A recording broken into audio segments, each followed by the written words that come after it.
The badge hit the floor of my locker with a sound I'll never forget. Not loud, just final. 22 years.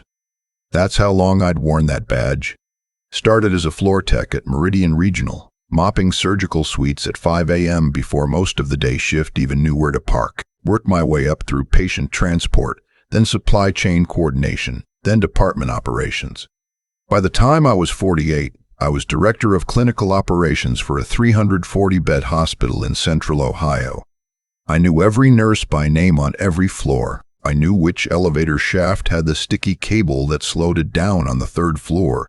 I knew that if the HVAC compressor on the east wing started running at a certain pitch, you had about 6 hours before it failed, and you needed to get portable units staged before the surgical suites overheated. I knew things you couldn't learn from a textbook because they weren't in any textbook.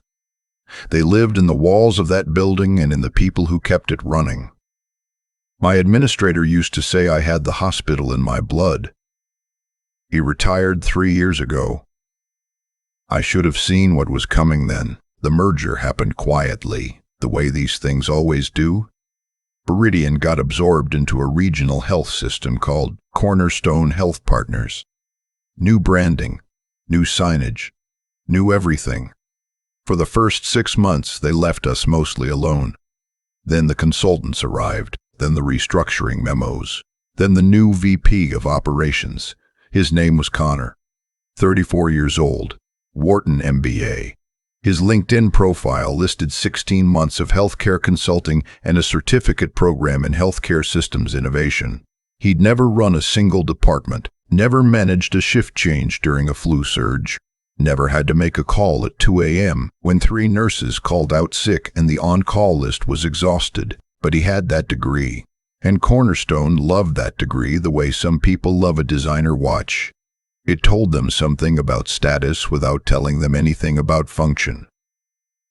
The first time Connor walked through my department, he had a tablet in his hand and was taking notes. He didn't ask me anything, he just walked and typed. I introduced myself. He nodded without looking up. That was the entire conversation. 2 weeks later, he sent me a calendar invite. Subject line, operational realignment discussion. I thought it was about budget planning for Q1. I went in expecting spreadsheets. He closed the door behind me. "We're restructuring the operations leadership team," he said, sitting down across from me. "As part of that process, we're centralizing your role into a broader portfolio position." I looked at him. "What does that mean exactly?" "Your current position will be eliminated. We're replacing it with an integrated operations director role that will oversee not just clinical operations, but facilities, food services, and patient experience. We've already identified a candidate." "Who?" He didn't flinch. "Someone from the Cornerstone corporate team. She has a strong background in systems management." "What hospital has she run operations for?" He clicked something on his tablet. "She hasn't been in a hospital environment specifically, but her systems expertise is highly transferable. Cornerstone feels she brings a fresh perspective." Fresh perspective? I'd heard that phrase before. It's what people say when they mean they want someone cheaper, or someone easier to manage, or someone who doesn't know enough to push back. "I've been here 22 years, I said. "We recognize that, and we're grateful for your contributions. HR will have a transition package ready by Thursday. We'd like the handover to begin next week." He said it like he was reading off a checklist. No hesitation. No acknowledgement that what he was describing was 2 decades of someone's life getting filed under operational realignment. I sat there for a moment just looking at him, waiting for something more. Some recognition that this moment was larger than a bullet point on his restructuring plan. Nothing. "All right," I said. I stood up and walked out. I did not slam the door. I want to be clear about that. I thought about it. My hand even paused on the handle for just a second, but I'd spent 22 years in a hospital where composure wasn't optional, where you held yourself together in hallways where people were terrified, where families were falling apart, where staff were running on empty and needed someone steady at the top. I wasn't going to lose that in Connor's office. He didn't deserve to see it. I went back to my office.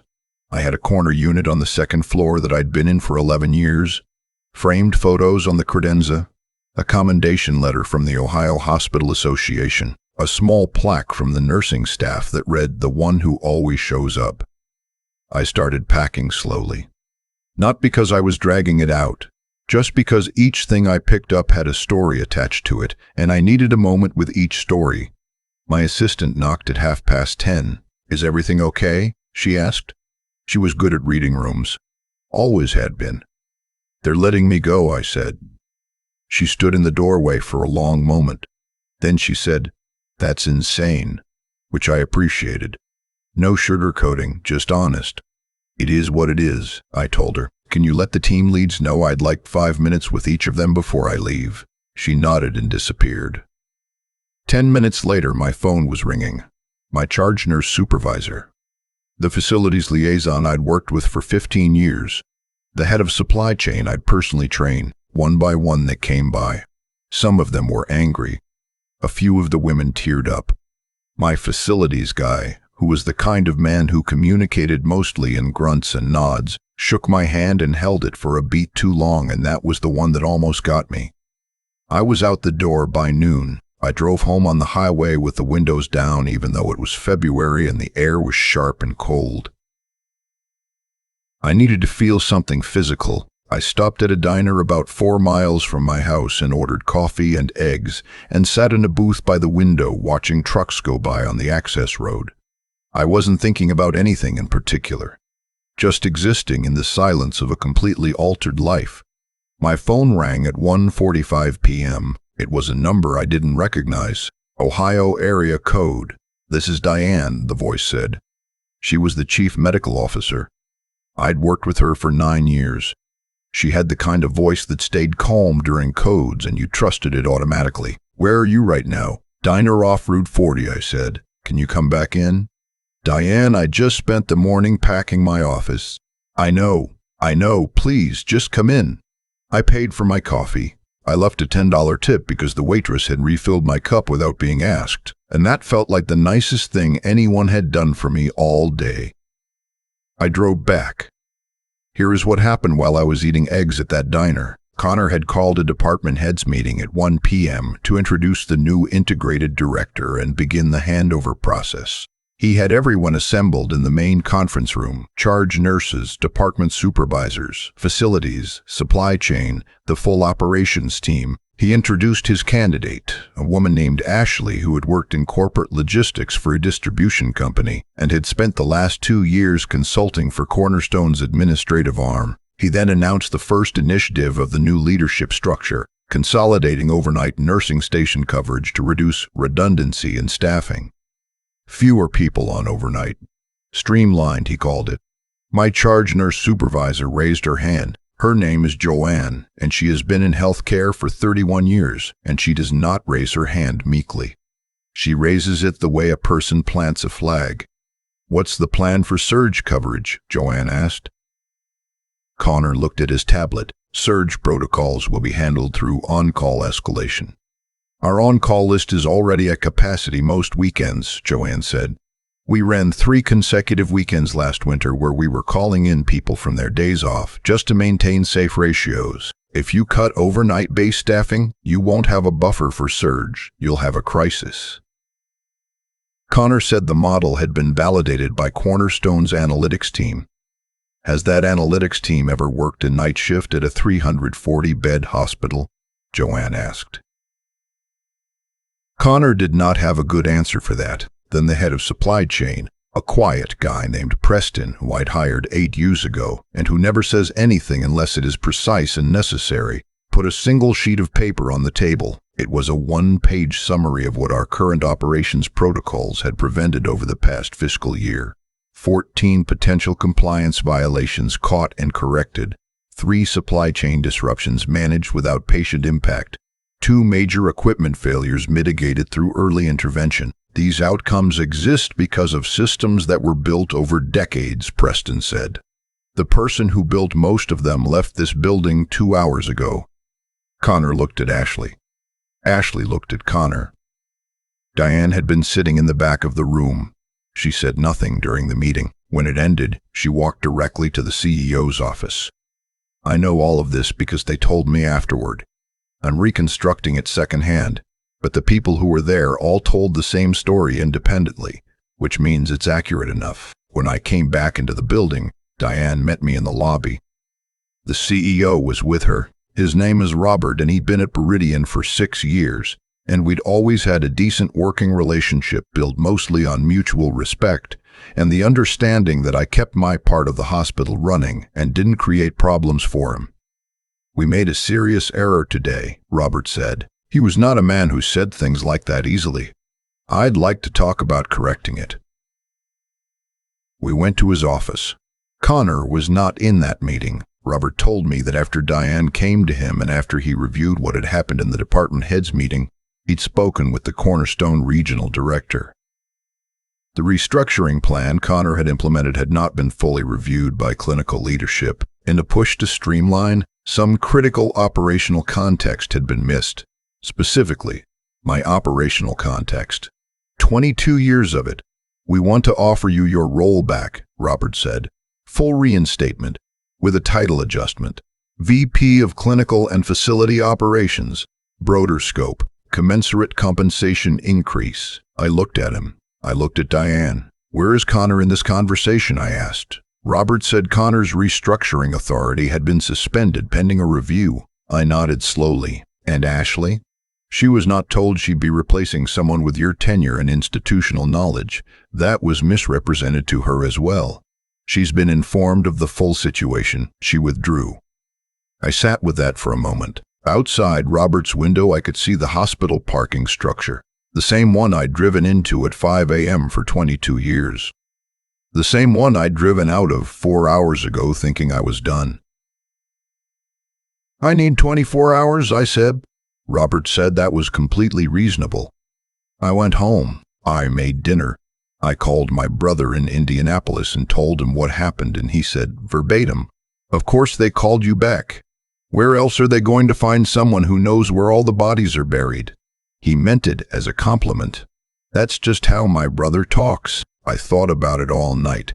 I thought about Joanne raising her hand in that conference room. I thought about Preston putting that paper on the table. I thought about my facilities guy holding my hand too long. I thought about the waitress refilling my coffee without being asked. I thought about what it meant that an entire system had wobbled in 4 hours. I called Robert the next morning. "I'll come back," I said, "under 2 conditions. First, any operational restructuring that affects clinical or facility systems goes through a review process that includes senior staff with direct operational experience, not just corporate analytics. Second, I want that in writing as part of my offer letter." Robert said yes to both without hesitation. I also told him something I'd been thinking about since I'd gotten home. I told him that Connor was young and that being wrong at 34 doesn't have to be the end of a person's development. I wasn't asking for anything to happen to Connor or not happen to Connor, or not happen to Connor. That wasn't my call, and I knew it. I just wanted Robert to know that I didn't come back for revenge. I came back because that hospital needed someone who knew it, and I was that person, and walking away from something you've built because someone else made a bad call is its own kind of loss. Robert was quiet for a moment. Then he said, "That's why we need you here." I started back on a Monday that already put my name back on the office door.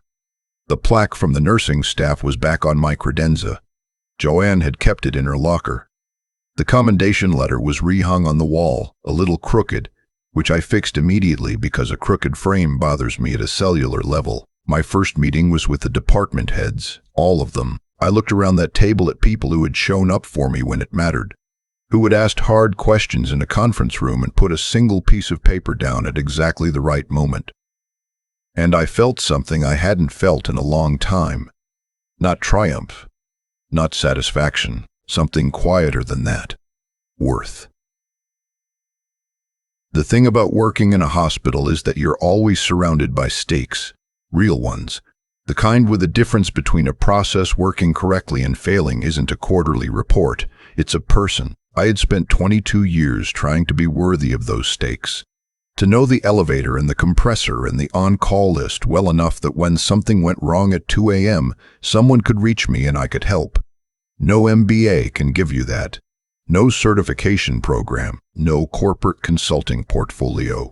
You get it by showing up year after year and paying attention and caring about the thing you're responsible for more than you care about, looking like you know what you're doing. The people in that room knew that. They'd always known it, and for one afternoon in February, they made sure everyone else knew it too. I hung my badge back on its hook that first Monday morning, and I looked at it for a second before I walked out onto the floor. 22 years on it. First name only, the way hospital badges usually are. Just my name only, the way hospital badges usually are, just where I'd always been. I've thought about that February a lot since it happened. Not obsessively, I'm not someone who replays things on a loop, but enough to understand what it actually was, because at first I thought it was a story about a bad decision getting corrected. The longer I sit with it, the more I think it was something else. It was a story about what happens when you spend decades doing something with your whole attention, and then someone tries to tell you that attention doesn't count. Connor wasn't a villain. I want to be honest about that. He was 34 years old, and he'd been handed authority he hadn't earned yet, and he used it the way a lot of people use authority they haven't earned, by substituting confidence for knowledge. That's not evil, it's just dangerous. And in a hospital, dangerous has a very short window before it becomes undeniable. What I keep coming back to is Joanne raising her hand. She didn't do that for me. She didn't even know I was sitting in a diner 4 miles away eating eggs. She did it because she's been in healthcare for 31 years and she recognized something wrong, and she said so out loud in a room full of people who had the power to make her life difficult. That took a kind of courage that doesn't come from a degree program. It comes from knowing what you're responsible for and refusing to look away from it. And Preston. Quiet. Preston, who never says anything unless it's precise. He put one piece of paper on that table. One. The whole 22 years of what careful work actually produces, compressed into a single page. He didn't make a speech. He didn't argue. He just showed them the evidence and let them reckon with it. That's what I mean about cause and effect. Not in any mystical sense, just the plain mechanical reality that choices produce outcomes, and outcomes don't lie. Connor made choices based on a framework that prioritized credentials over context. The outcome walked out the door at noon, and the system started wobbling before lunch was over. That's not punishment. That's just how things work. You can ignore what something is actually made of for a while, but eventually the structure tells the truth. The part I'm most proud of, and I don't say that often, I was raised by a man who thought pride was something you kept quiet, is that I came back with conditions. I could have just said yes. I was relieved. I wanted to go back. But I knew that if I walked in without changing anything, the same thing could happen again the next time someone with a shiny resume decided that 22 years of operational knowledge was an obstacle to their restructuring plan. So I asked for the process in writing, not out of anger, out of the understanding that systems need to be built to survive the next bad decision, not just correct the current one. That's the thing about resilience that nobody explains clearly enough. It's not about bouncing back, it's about bouncing back smarter. Returning to the same place and doing the same thing the same way is just repetition. Returning to the same place with better guardrails, with your people knowing you'll stand up for what the work actually requires. That's something worth doing. I think about the waitress who refilled my coffee without being asked. That sounds like a small thing. It was a small thing, but on that particular morning it felt enormous, because it was someone paying attention to what another person needed without being asked. That is the whole job, in healthcare and leadership and any work that matters, paying attention to what's actually happening and responding to it honestly, without waiting for someone to hand you a checklist that tells you it's required. 22 years taught me that. No classroom did.